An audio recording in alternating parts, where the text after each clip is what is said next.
Okay, so today we are going to be diving into chemistry and I'm going to break down ionic compounds.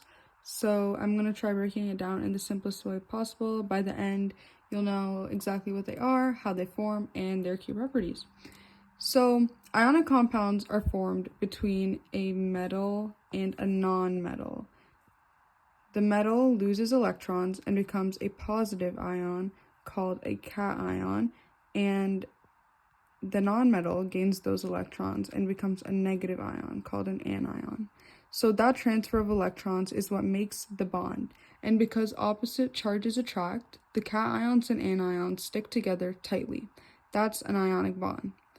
Now let's talk about what makes ionic compounds special. Most of them share these properties. They are usually solid at room temperature. They're hard and brittle, not flexible. If you hit them, they'll shatter rather than bend. They have a high melting and boiling point because the attraction between ions is super strong and takes a lot of energy to break.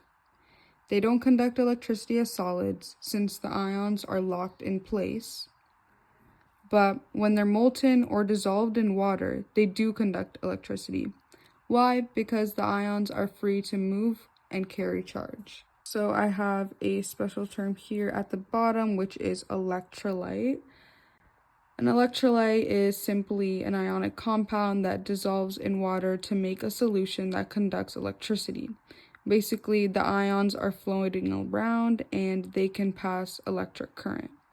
So that's the quick breakdown. Metals plus nonmetals, electronic transfer, strong ionic bonds, and all those cool properties. So hopefully this helped you understand ionic compounds, and I'll be covering a lot more chemical topics soon. Next, I'm going to be covering the formation of ionic compounds. So hopefully this helped.